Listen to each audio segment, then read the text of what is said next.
All right, what's whoa? What's up, dudes? Welcome back to Duty's Daggers, and we've got an unboxing today that I'm really excited about. This is a knife that I recently made a trade for, and I've wanted to have this in my collection for a very long time. Ever since it first came out, I wanted one, and I knew. Well, I didn't know, but I was hoping eventually I would have one. Now they were a very limited release. I think they did the initial drop and then maybe one more after that. And I believe that's going to be it because the designer of this knife is dead. And you probably already know now what it is, but you really taped that in there, buddy. Yes, this is an Isham design. An iconic knife designer. He doesn't make the most practical designs as far as EDC goes, but his designs are iconic. This one in particular is one that he did with Arcane Designs, I think it's Arcane Knives. I don't know. Arcane. Not sure what that signature is. Cool though. And this is also my first knife made by or from Arcane Knives. I don't even know who their OEM is, but this one here is a collaboration with Arcane and Elijah Isham. This was his last design before he passed away, and it is the Plexus 256 of 550. There's the Isham and Arcane sticker. Oh, here she is. Oh, baby. Oh, man, look at this. This is so cool. This is a wild knife, man. I'm so happy. Wait till I flick it. So we got the Isham and Arcane logo there. That's cool. I'm dying to flip it. Here we go. Look at this, dude. Oh, man. Isham. Isham, what are you doing to me, baby? This is such a sick design, man. Surprisingly comfortable in hand, actually. It's pretty thick. It's thicker than I thought it would be. It's pretty freaking thick, actually. Look at that. The frame, I mean, not the blade. So all these blue colored titanium pieces are separate pieces from the black. It's not just like a differently anodized section. These are separate pieces that are somehow held in there.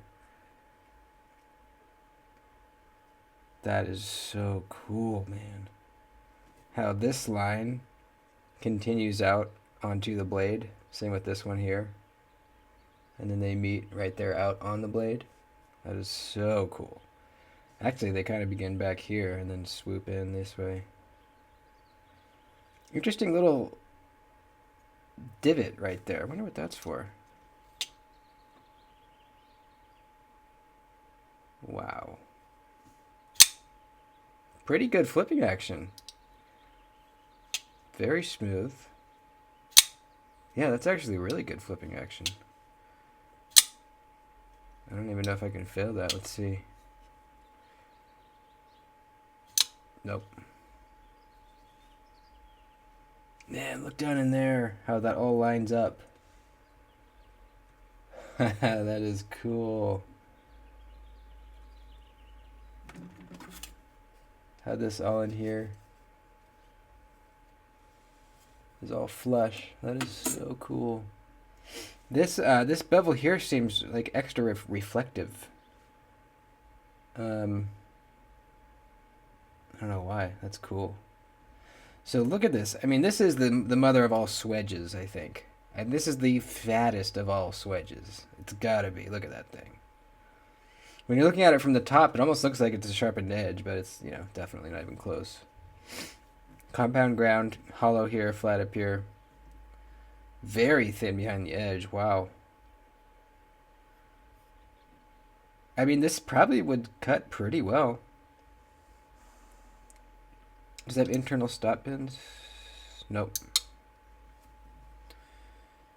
Interesting how that lock bar kind of comes behind the inlay there. Well, part of it does.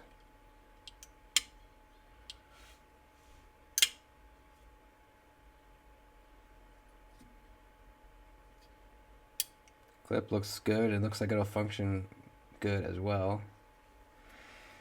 Oh, I love this thing. This is a piece of artwork, man.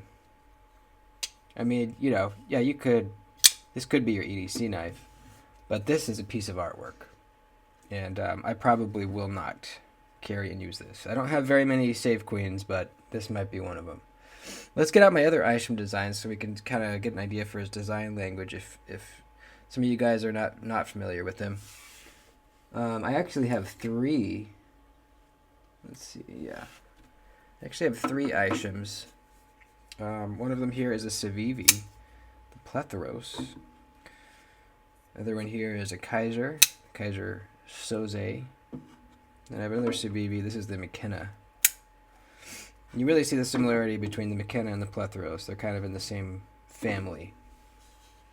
And then I would say these might be, well, they're pretty different. But yeah, there you can see he just makes very interesting, kind of almost weird stuff, and I really dig it. You know, this is an example of another knife that I own just because it's really cool. It's not a practical cutter, not a practical EDC knife, but look at that. That is just unbelievably cool. This is probably the most practical EDC knife on the table. This is actually a very good cutter. Thin blade stock, really nice full flat grind, thin behind the edge. This is a slicer. Kind of an up-facing flipper tab that disappears. That was a bad flip. That disappears in the open position. Very cool design. So you have a nice choke-up area. If they made, I wish they made this in a premium. This is just G10, which is, you know, it's fine. But I can imagine this like in a premium. That would be so sick. And then this is a very similar knife, just a smaller front flipper. Really great front flipper. So there's some other Ishams. You know, he's one of my favorite art knife designers, which, you know, you might not agree with that designation, but to me, his knives are more art knives than like functional. And there's absolutely nothing wrong with having an art knife. Absolutely not. I mean, that's part of the hobby. That's just another lane of the hobby, right? I tend to mostly collect more practical knives, but I do definitely have a few that I just do enjoy looking at and playing with. This is freaking beautiful. There was a few different versions where the inlays were different colors. I could see this being a pretty cool knife to mod, since you can pop these out. You could anodize them any color you want, really, which is kind of a tempting idea. I could send these off to get anodized really any color I wanted. I mean, the blue looks very good. I'm not even sure if I could beat that with a better color. I'd have to think about it. The blue looks amazing. They're also kind of lightly stonewashed as well.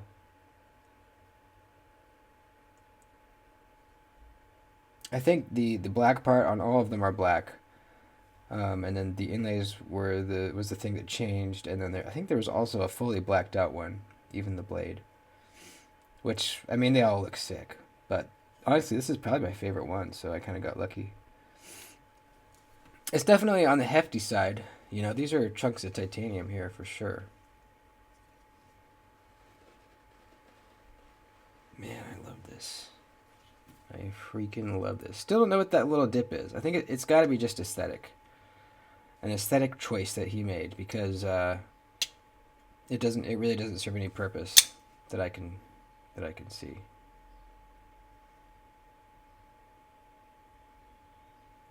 Very, very cool. I want to measure behind the edge because it felt like crazy thin. Let's see.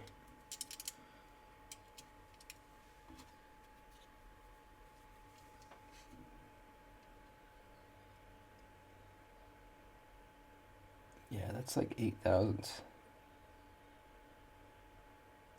Yeah, 8,000. Damn. Damn. So there you go. Very exciting. I would say this was a grail for me. Yeah. Definitely something that I couldn't afford when it first came out. I couldn't afford it at the time. And same thing when the second release happened, whenever that was. Um, but I just always really wanted one. And I mean, who knows? But they probably will never make these again. I'm not sure how that works with like Elijah Isham's estate and his conceptual, what was it? Conceptual property? Is that how you say it? Whatever that word is, property. His designs, I mean. I wonder if, like, can they continue to make this without his permission since he can't give it anymore? Like, can they continue to use his design? I don't know. I mean, if CVV wanted to make a premium version of the Plethoros, could they? I don't know. That's a very interesting question to, to think about. I mean, he may have sold this design to CVV. In that case, probably, yeah, he could. Or, yeah, they could make another one. I don't know if that's the case. Probably, honestly, probably. This one, it was more of a collaboration between him and Arcane, so that's probably a different situation than him that he did with CVV or Kaiser. So that's just my guess. I don't know though. There you go, folks. I'm going to continue to admire this in my own time. Thanks for watching. Please give me a like down below and leave me a comment. Let me know what you think. Let me know if I want to know what Isham I should try to get next. I've always kind of wanted a Megatherium. That's a very cool knife built by Kaiser. Very cool knife. Let me know in the comments what Ishams you have or which one you think I should go for. I mean, the quintessential Isham is the Arrakis, right? Is it called the Arrakis? I think it is.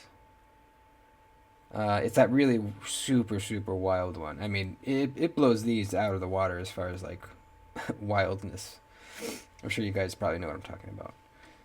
That one's very hard to get, I believe. Actually, there's two that are kind of similar. I believe they're both pretty hard to get. But that would be awesome one day to have.